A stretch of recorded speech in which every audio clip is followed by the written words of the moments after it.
Shalom, brothers and sisters. Shalom, brothers and sisters. Giving honor and praise unto the Most High, the Creator and the Maker of heaven and earth. We are going to go over, in due respect, brothers and sisters, this particular presentation. But we're going to start, brothers and sisters, from where we had to, unfortunately, end off at. And that was, brothers and sisters, in this particular slide right here. All right. So thank you to the people who were on the other video, part one. Hopefully something was learned and gleaned from it.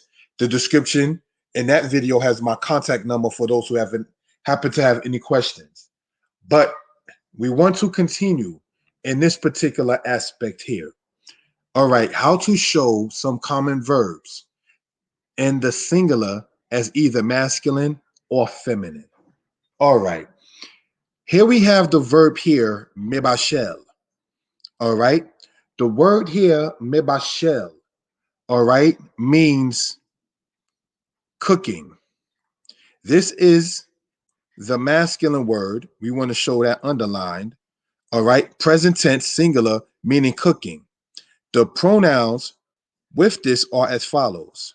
You have ani, meaning I or I am. Okay. Then you have here, brothers and sisters, ata, which means you or you are. Okay.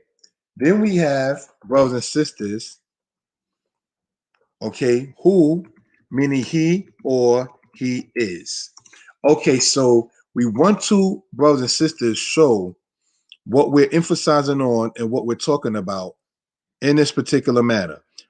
And that is this.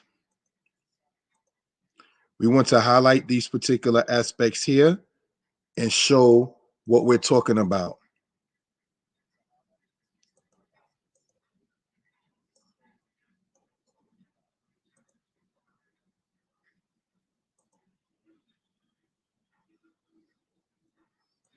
All right.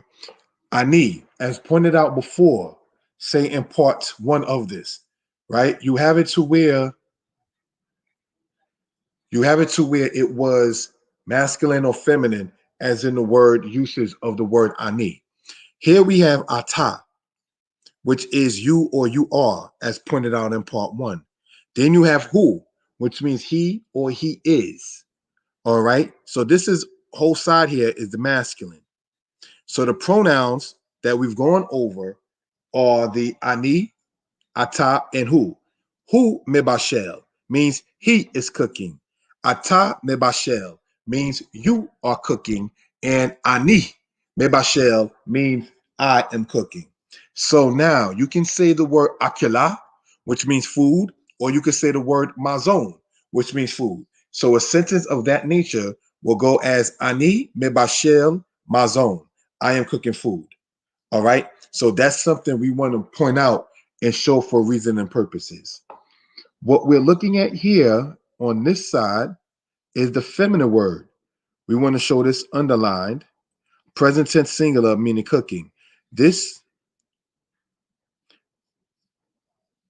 the pronouns. All right.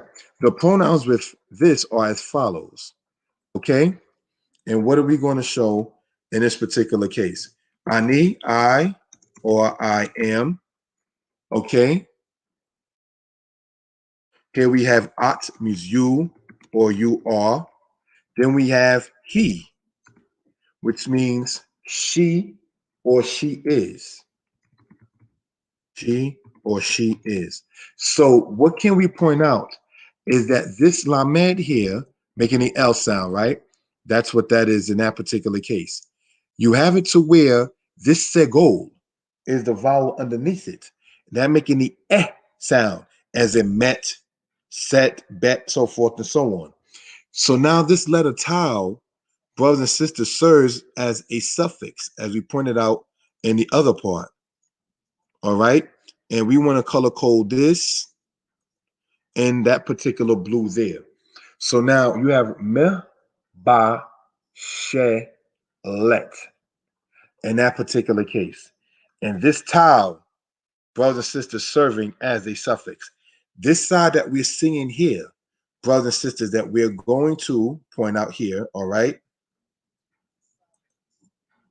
is feminine. The tau, showing that to be in its feminine way. So a female speaking of herself would say, Ani me bashelet. All right. So if one is speaking to a female, if a man or a male is speaking to a female, he would say at me bashelet, which means you are cooking. If anyone is speaking about a female, you would say he me bashelet, which means she is cooking. So these are just things as far as the grammar goes, what we want to point out for edification purposes. All right. So on this side that's pointed out, we have here is masculine, mebashel. And taking these simple singular pronouns, you'll begin to see how many sentences you can actually make from that.